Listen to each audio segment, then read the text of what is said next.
नमस्कार। ओम ह्रीं श्रीं शुक्राय नमः। ओम शुं शुक्राय नमः। जयंती मंगलकाली भद्रकाली कपालिनी दुर्गा क्षमा शिवा धात्री स्वाहा। नमस्कार सम्पूर्ण दाजुभाइ दिदीबहिनीहरू तथा मित्रहरू, पत्रकार, कलाकार, जर्नलिस्ट, प्रशासन सबैलाई म नमस्कार और प्रणाम गर्न चाहे। आज म हजुरहरूको बीच दुई चार शब्द लिएर आउँदैछु। एउटा त हाम्रो एमसीसी एउटा बडा घिनलाग्दो मुद्दा भइ नि सक्यो, तर पनि नेताहरूलाई प्रभाव छैन, मतलब छैन, जनताको विचार छैन, जनताप्रति कोही विचार छैन भने त्यसको त हामीले अन्त्य गरेरै छोड्नुपर्छ। त्यो त छँदैछ। त्यसै गरी आज अर्थको एउटा सम्बन्धी म हजुरहरूको अगाडि आउँदैछु। देशमा अर्थ कसरी बनाउने र देशलाई कसरी तरक्कीमा लैजाने र देशलाई आज कसरी 8-10% हाराहारीमा ग्रोथ डेभलपमेन्ट जीडीपी ल्याउन सकिन्छ, त्यसको सम्बन्धमा हामीहरू चर्चा गर्नेछौँ। त्यसै गरी म चर्चा गर्न चाहन्छु आज देशमा नयाँ टेक्नोलोजी, न्यू टेक्नोलोजी ल्याएर शिक्षालाई अगाडि बढाउने, हर्टिकल्चर क्षेत्रमा न्यू टेक्नोलोजीलाई इन्ट्रोड्युस गर्ने र डायरी डेभलपमेन्ट, फिसरिज, एग्रिकल्चर कसरी हामीले त्यसलाई टेक्नोलोजीको मार्फत हुन्छ कि रुरल टेक्नोलोजीको मार्फत हुन्छ र के मार्फत हुन्छ त्यसलाई कसरी अगाडि बढाउने भन्ने सम्बन्धमा म हजुरहरूसँग बीचमा आइरहेको छु र त्यस सम्बन्धमा दुई चार शब्द गर्छु र यसका केहरू रेमिडीहरू के हुन्छ र कसरी यसलाई समाधान गर्न सकिन्छ र कसरी यसलाई हामीले इम्प्लिमेन्ट गर्न सकिन्छ, कसरी यसलाई हामीले एउटा मोडेलको रूपमा विश्वमा इन्ट्रोड्युस गर्न सकिन्छ, त्यस सम्बन्धमा दुई चार शब्द हजुरहरूप्रति गर्न गइरहेको छु। ध्यानपूर्वक सुनिदिनु होला। सुझाव कमेन्ट केही छ भने हाम्रो फेसबुक, ट्विटर, इन्स्टाग्राम पेज सबैमा तपाईँहरूले कमेन्ट गरिदिनु होला भने म पूर्ण आशा राख्दै, आशावादी बन्दै म सुरु गर्छु। हस्, आज देशमा अर्थ कसरी अर्थ ल्याउने र देशलाई कसरी आज तरक्कीको रफ्तारमा लैजाने र देशलाई आज कसरी अरू देशको तुलनामा गर्न ल्याउने भन्ने हाम्रो दुई चार शब्द आज हामीले छलफलको विषय बनाएको छु। हेर्नुहोस्, आज अर्थ ल्याउनु पर्ने हामीले सबभन्दा अगाडि हाम्रो के छ, कहाँबाट अर्थ आउँछ? अर्थ जो आउँछ हाम्रो डायरी डेभलपमेन्टबाट आउँछ, हर्टिकल्चरबाट आउँछ, फिसरिजहरूबाट आउँछ, एग्रिकल्चरबाट आउँछ, इरिगेसनबाट आउँछ। त्यसै गरी आज हाम्रो डेली जो प्रोडक्टहरू बनाइन्छ त्यो प्रोडक्टलाई मार्केटमा लगेर हामीले सेल गरिन्छ। त्यसको भिलेज लेभल, गाउँ स्तरमा हामीले बेचिन्छ, गाउँ स्तरमा नभए हामीले ब्लक पञ्चायत स्तरमा बेचिन्छ, पञ्चायत स्तरमा नभए हामीले जिल्ला स्तरमा बेचिन्छ, जिल्ला स्तरमा नभए हामीले राज्य स्तरमा बेचिन्छ, राज्य स्तरमा नभए हामीले राज्य नेसनल राष्ट्रिय लेभलमा बेचिन्छ, राष्ट्रिय लेभलबाट नि हाम्रो त्यति कन्जम्सन भएर बच्यो भने हामीले एक्सपोर्टको लागि पनि टाइप गर्नुपर्छ, इन्टरनेसनल मार्केट पनि टाइप गर्नुपर्छ। त्यो हिसाबमा हामीले प्रोडक्सन र त्यो हिसाबमा हामीले प्लान्ट, त्यो हिसाबमा हामीले इम्प्लिमेन्ट गर्नुपर्ने अति आवश्यक छ। तर हाम्रा नेताले भएको उद्योग जगत सखाप पारे भने यिनीहरूले अर्थ ल्याउने प्रति सोचेका छैन। आज हेर्नुहोस्, टेक्नोलोजीको समय छ, जमाना छ। सबै चिज हामीले अनलाइन पनि मार्केटिङ गर्न सकिन्छ भने हाम्रो प्रोडक्ट बिक्री हुँदैन, हाम्रो मार्केटिङ टाइप हुन सक्दैन। हामीले प्रोडक्ट गरेर उत्पादन गरेर त्यसलाई बेच्न सक्दैनौँ भन्नु यो व्यर्थ हो। कति छ, कति उत्पादन हुन्छ त्यसलाई हामीले जोड दिनुपर्छ र त्यसको लागि गाउँमा हामीले आफ्ना जनतालाई के सहयोग गर्नुपर्छ, सरकारको तर्फबाट के सहयोग गर्नुपर्छ टेक्नोलोजीको मार्फत, त्यो सबै हामीले उनीहरूलाई सुविधा उपलब्ध गरायौँ भने हाम्रो त्यहाँ प्रोडक्सन हुन्छ, त्यसले देशमा इकोनोमिक अर्थ पनि ल्याउँछ र त्यसले देशमा हाम्रा रोजगार पनि ल्याउँछ र त्यसले देशमा हाम्रा जनताहरूलाई सुख पनि राख्छ। त्यो एउटा हाम्रो इकोनोमिकको जरिया हो एउटा। अर्को हामीले आज जति पनि मेजर क्रप्समा जाम, मेजर क्रप्स हाम्रो के हो?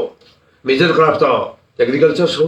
त्यसमा के छ हजुरको मेजर क्रप्समा? धान छ, गेहूँ छ, मकै छ, तपाईँको यी सम्पूर्ण विभिन्न 5-7 आइटम मेजर क्रप्समा आउँछ भने त्यो मेजर क्रप्सलाई पनि हामीले त्यसलाई उत्पादन बढाउनुपर्छ। उत्पादन बढाएर त्यसलाई हामीले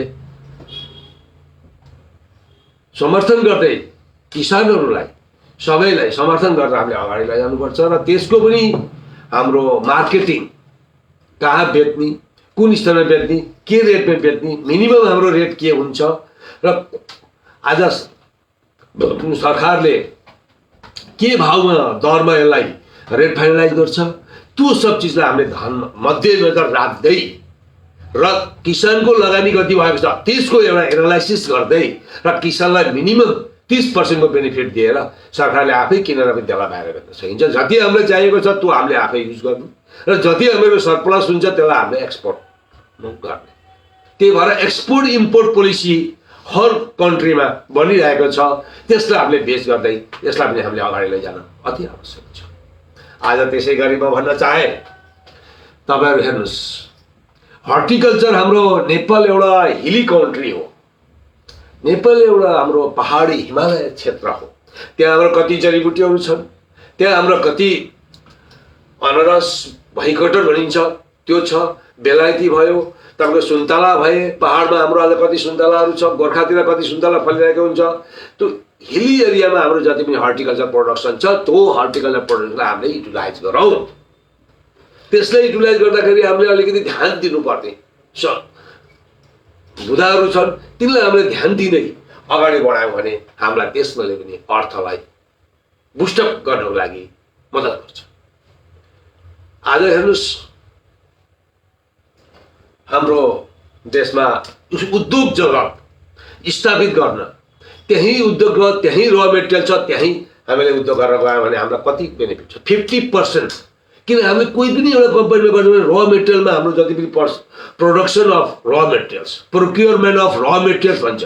प्रोक्योरमेन्ट अफ र मेटेरियल्समा हामीले कति छ? त्यसपछि हामीले प्रोडक्सन्स अफ क्वान्टिटी, र मेटेरियल बेसमा हामीले प्रोडक्सन गर्छौँ क्वान्टिटी, र त्यसको आधारमा हामीले मार्केटिङ गर्छौँ। त्यसको आधारमा मार्केटिङ गरेर हामीले मार्केटिङ टाइप गर्छौँ। त्यो मार्केटिङ टाइप लेभल त तपाईँलाई मैले अघि नै भनिसकेँ, village level, block level, district level, state level, national level, international level, हाम्रो 6 प्रकारका हाम्रा मार्केटिङ टाइप हुन्छ भने हाम्रो 6 प्रकारमा हामीले त्यो अलरेडी हामीले गरिसकेका छौँ। र त्यसैले हामीले यसलाई पनि अगाडि बढाउँ, उद्योग जगत देशमा स्थापित गरौँ, हामीलाई अर्थ इकोनोमिक्स त्यहाँबाट पनि आउँछ। सम्पूर्ण कति पनि हाम्रो क्षेत्रहरू छ, जस्तै हर्टिकल्चर क्षेत्र भयो, एग्रिकल्चर क्षेत्र भयो, डायरी एन्ड डेभलपमेन्ट क्षेत्र भयो। हर घरमा, हर गाउँमा, हर घरमा एउटा गाई, दुईटा गाई हामीले दिउँ, त्यो गाईको दुधले आउँछ भने आफ्नो त्यो 1 लिटर दुधको दाम 50 रुपियाँ छ भने आज 5 लिटर दुध बेच्यो भने 250 रुपियाँ आयो। 250 रुपियाँ आयो भने नुन, तेल र नुनको लागि त पैसा आयो। त्यो हिसाबले पनि हामीले इकोनोमिकको लागि बुस्टअप गर्न एउटा मोडल सपोर्ट हो। र आज हेर्नुस्, उद्योग जगत देशमा सखाप छ। किन? नेताहरूले भ्रष्टाचारको लोभ लालचमा बाहिरबाट ल्याएर भित्र आएर आधा पैसा लिनुको कारण नेपालका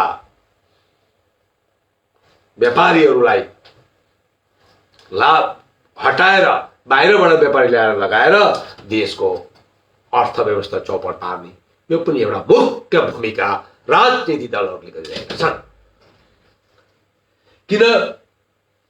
व्यापारबाट आउँछ, हामीहरूको सबै एग्रिकल्चरबाट आउँछ, सबैबाट कति आउँछ त्यो हामीहरूको कति छ प्रोडक्सन त्यस इन एडिसन त्यसको माथि नेपाल एउटा धनी देश बन्न सक्छ किन त्यसलाई अरू एडिसनल सरप्लस रिसोर्सेस यति छन् त्यो हिसाब किताब छैन म यहाँ भन्न चाहन्न सबैको नजर लाग्छ किन विश्वले मलाई हेरिरहेको हुन्छ होला कहाँबाट तपाईँहरूले जानिराख्नु छ भोलि यो युट्युबमा जान्छ ट्विटरमा जान्छ वेबसाइटमा जान्छ त्यो विश्वको नजर त्यही लागिरहेको छ आज अमेरिकाको नजर लागेको छ छोड्न सकेको छैन लडिराखेको छ त्यही गरी दुनियाँको नजर त्यहाँ लाग्ने भएर म ती एडिसनल रिसोर्सेसहरू म अहिले खुलासा गर्न चाहन्न यो म गरेर देखाउँछु आज अर्थलाई हामीले बुस्टअप गर्न नेपालमा ठुलो समस्या छैन सानो समस्या तर के गर्ने हाम्रा नेताहरूले नबुझेर हाम्रा नेताहरू नेता जस्ता नभएर हाम्रा नेताहरू नेताहरूले गर्नुपर्ने कार्यशैलीहरूमा नगएर भ्रष्टाचारमा गए सब देशको अस्तित्व सखात पार्नमा गए र देशलाई बर्बाद गर्नमा गए त्यही भएर आज हाम्रो यो अवस्था भइरहेको छ युवा बाहिर जाने नेपालमा बाहिरबाट युवा ल्याएर आएर नोकरी प्रचलित गर्न सकिन्छ हाम्रो नेपालका युवाले मात्रै देशलाई चलाउन पुग्दैन यो मेरो दावा छ यो मेरो च्यालेन्ज छ नेपालका युवाले मात्रै देश चलाउन नपुगेर बाहिरबाट पनि युवा ल्याएर भर्ती गर्न पनि समय आएको छ नेपालमा तर त्यो कसले गर्ने त्यो गर्न सक्न पर्यो त्यो भयो भने त्यो पनि समस्या आउँछ बाहिरबाट ल्याएर रोजगार दिने समस्या आएर नेपालमा नोकरी गर्ने समय आउँछ तपाईहरुको अगाडि यो मेरो दावा छ यो मेरो वचनबद्धता हो अनि यो म गरेर देखाउन सक्छु किन भन्दाखेरि नेपालमा यति रिसोर्सेस र यति एडिसनल सरप्लस रिसोर्सेस छ त्यो कसैले बुझ्दै सक्दैन त्यसकारणले सम्पूर्ण राजनीतिक दलहरूका नेता राजनीतिक दल कोही पनि खोल्नुहोस् party is not the factor principle is the factor पार्टीको कोही फ्याक्टर होइन सिद्धान्तको फ्याक्टर हो सिद्धान्त कसैको पनि छैन सिद्धान्त सब पार्टीको के छ सिद्धान्त भन्नुहुन्छ भने सबै एक मिलाऊ अपोजिट पार्टीमा कोही नबसौँ सब मिलिजुली बाटम बेचौँ खाऊ त्यो हाम्रो नेपालका पार्टीको मुख्य उद्देश्य र भूमिका रहेको छ जसले गर्दा आज देशमा आपतकाल परिस्थिति सिर्जना हुन गइरहेको छ त्यसैगरी आज हाम्रो देशमा एजुकेसन शिक्षा सम्बन्धी हामी किन बाहिर पढ्न जाने हामी किन बाहिर पढ्न पठाउने मेरो प्रश्न छ नेताहरूप्रति सरकारप्रति माननीय सम्माननीय प्रधानमन्त्री भन्नुभयो आफ्नो पालो पालो गरेर आज म बस्छु भोलि त बस पर्सि त बस मेरो पालो तेरो पालो त्यस्तो हिसाबले देशमा बस्नुभयो नाम लेख्न ठुलो होइन काम गर्न ठुलो हो नाम लेख्न ठुलो होइन कुर्सी ठुलो होइन देशलाई बनाउन ठुलो हो तर यी नेतालाई भनेर बरु यो कपी एन्ड पेस्ट संविधानहरू ल्याएर यो संविधान कपी एन्ड पेस्ट एउटा यताउति एक सेन्टेन्स डिफरेन्स छैन फरक छैन सबै कपी त्यही भएर नेताहरूलाई भनेर फाइदा छैन जुस नेताले कपी एन्ड पेस्ट संविधान बनाउँछन् भने र संविधान आफ्नो देशमा कस्तो संविधान बनाउनु पर्छ 4,36,000 गण भएको देश जनजाति साझा फुलबारीमा कस्तो संविधान अड्छ कस्तो संविधानको आवश्यकता छ कस्तो संविधानले विकास गर्न सकिन्छ त्यो नबुझेर एनालाइसिस गर्न नसकेर कपी एन्ड पेस्ट गर्छन् भने यी सम्पूर्ण नेतालाई मैले नेता मान्न सक्दिनँ अगर एउटा पनि मान्दै भन्दै एउटाले पनि भन्थ्यो होला कि होइन उहाँले एउटाले अगर भन्नुहुन्थ्यो भने त भन्नुहुँदैन हाम्रो एनालाइसिस गरौँ एनालाइसिस गरेर आफ्नो संविधान बनाऊ हामीले आधारको लागि यसलाई लेख्न सकिन्छ भनेर भन्नुहुन्थ्यो होला त्यो त सम्पूर्ण कपी एन्ड पेस्ट सिधा कपी सिधा पेस्ट त्यो भने यस्ता नेताले देश बनाउँछन् यस्ता नेताले देशको विकास गर्छन् यस्ता नेताले रोजगार उत्पादन गर्छन् यस्ता नेताले फास्ट ट्र्याक डेभलपमेन्ट ल्याउँछन् यस्ता नेताले शिक्षामा सुधार ल्याउँछन् कदापि हामीले सपना देख्नु परेको छैन यो एउटा सपना हो यदि हामीले यसलाई सोच्छौँ भने त्यही भएर म भन्न चाहे आज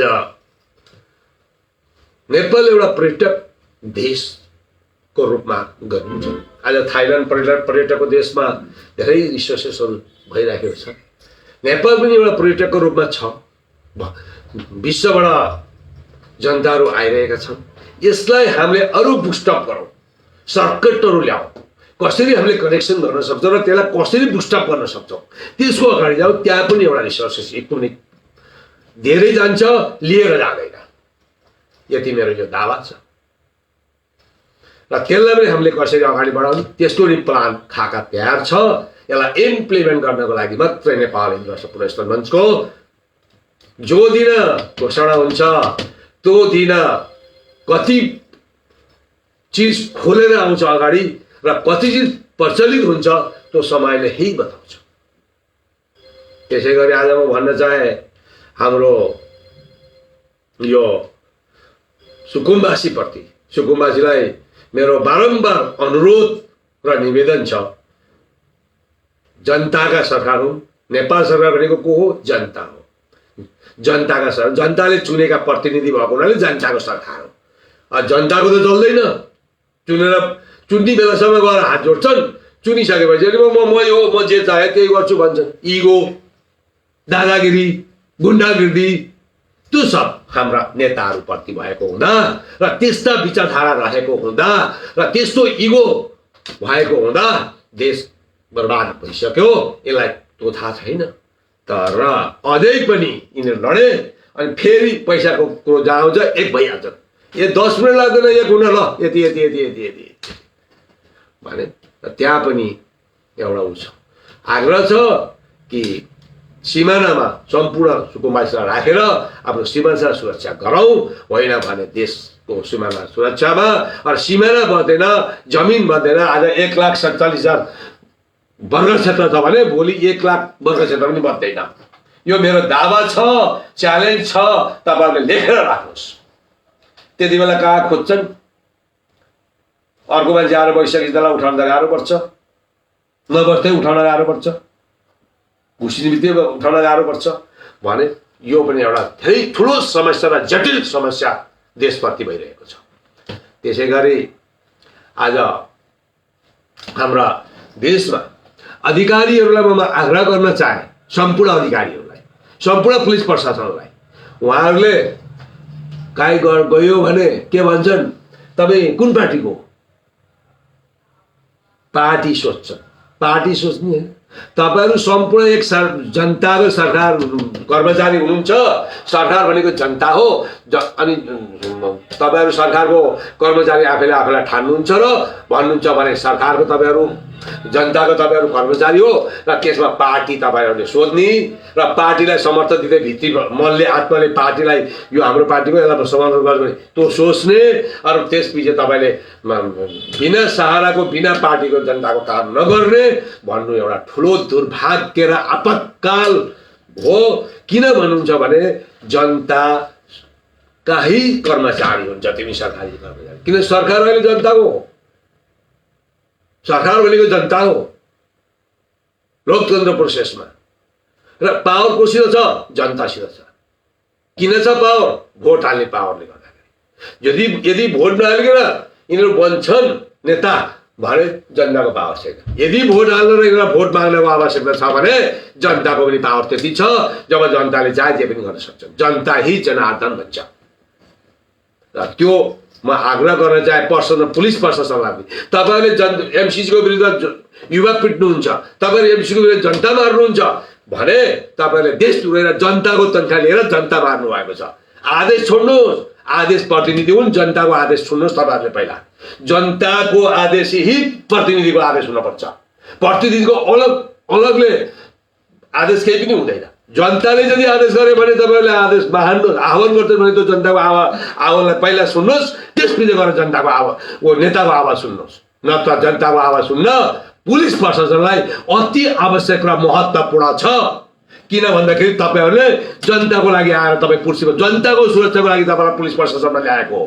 बिना जनताको सुरक्षा तपाईँलाई पुलिस प्रशासनमा ल्याउनु पर्ने र जनताले आज तपाईँहरूलाई तनखा दिनुपर्ने आवश्यकता छैन भने जनताको सुरक्षाको लागि देशको हितको लागि र देशको सीमानाको सुरक्षाको लागि र जति पनि त्यहाँ नचाहिँदा काम हुन्छन्, बदमासी हुन्छन्, बलात्कारी हुन्छन्, ज्यान माराको ऊ हुन्छ, त्यति बेला तपाईँहरूलाई जनताको तर्का दिएर पुलिस प्रशासनलाई राखेको हो कि सुरक्षा होस् जनताको भनेर, न कि नेताको सुरक्षा चाहिएको छैन। नेताको सुरक्षाको कोही आवश्यकता छैन, किन नेता एउटा हो, जनता करोडौँमा छन् भने तपाईँहरू जनताको प्रशासन हो। जनताको प्रशासनले जनतालाई सर्वप्रथम ध्यान दिनुहोस् अनि बल्ल गएर तपाईँले नेतालाई ध्यान दिनुहोस्। यो मेरो आग्रह र निवेदन बिन्ती छ तपाईँहरूप्रति। त्यसै गरी म भन्न चाहे हाम्रा कर्मचारी, सिभिल कर्मचारीहरूलाई सबै तपाईँहरू बस्नुभएको छ, आज देशमा नोकरी गर्नुभएको छ, पार्टी सोचेर नगर्नुहोस्, जनता सोचेर गर्नुहोस्। एउटा मेरो सुझाव। अर्को मेरो सुझाव, म जनताको बिहाफमा सुझाव दिँदैछु। जनताले जान्नुपर्ने समय छ अहिले।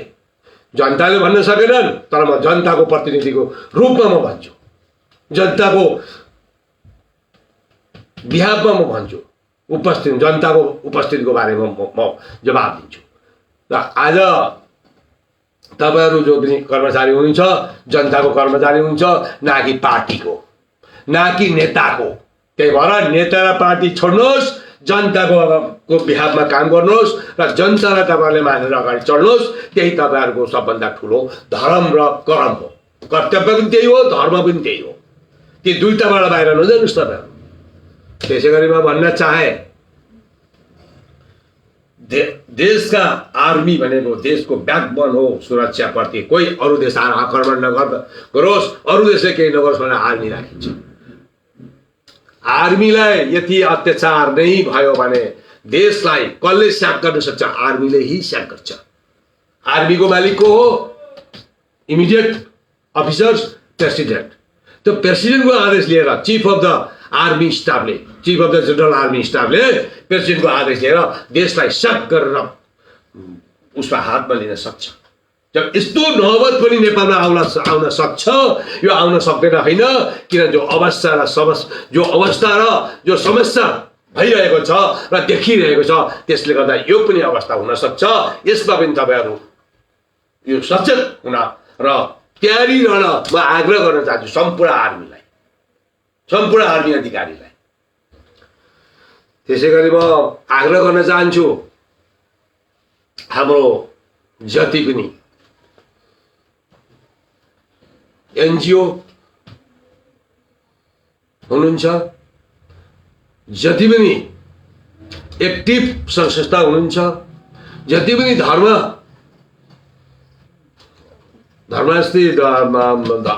धर्मावलम्बीहरूको एनजिओ छ, सबै मिलेर हामीहरूले आपतकालमा देश बचाउनको लागि पुलिसको पनि साथ दिनुपर्छ, आर्मीको पनि साथ दिनुपर्छ। नर्थ कोरियामा त्यही थियो, त्यही चलिरहेको छ। त्यही हिसाबले हामी आर्मीलाई र प्रशासनलाई साथ दिनुपर्छ, न कि नेतालाई। नेताको इमान छैन, धर्म छैन, नेताको कोही मरम छैन। न देशप्रति मरम छ, न धर्म छ, न इमान छ, केही छैन।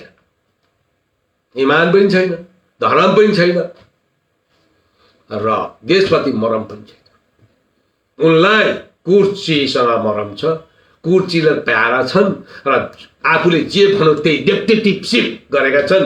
अनि भोट माग्ने बेला गएर भन्छन् हामी यसो गर्छौँ र यसो गर्छौँ अनि भोट माग्छन्। यति यिनको एउटा मेनिफेस्टो रहेको छ, अरू केही मेनिफेस्टो रहेको छैन। न यिनीहरूले आजसम्म बोलेका चिज पुरा गरेर आएका छन्, केही गरेका छन्। यदि भन्दैमा प्रशासनलाई आग्रह गर्दैछु, पुलिस प्रशासनलाई तपाईँहरूले एमसिसीमा साथ दिनुहोस्, न कि तपाईँहरूले युवालाई पिट्नुहोस्।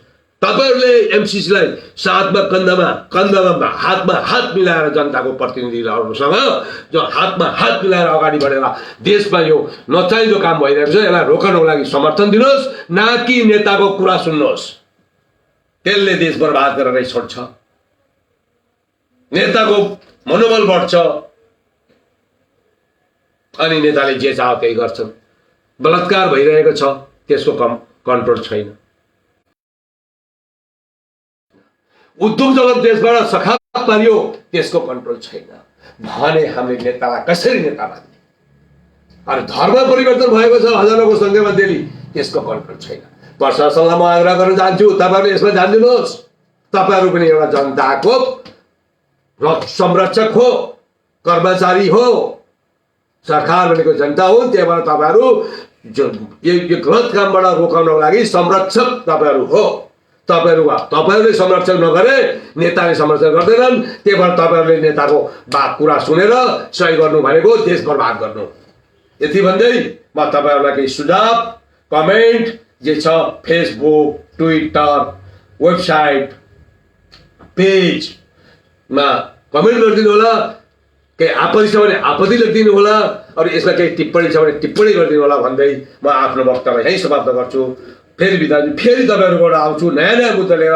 हामीले देशलाई कसरी अगाडि बढाउने त्यस मुद्दै लिएर म आइरहेको हुन्छु र त्यसमा तपाईँहरूलाई फेरि हाम्रो भेट हुन्छ। हस्, नमस्कार।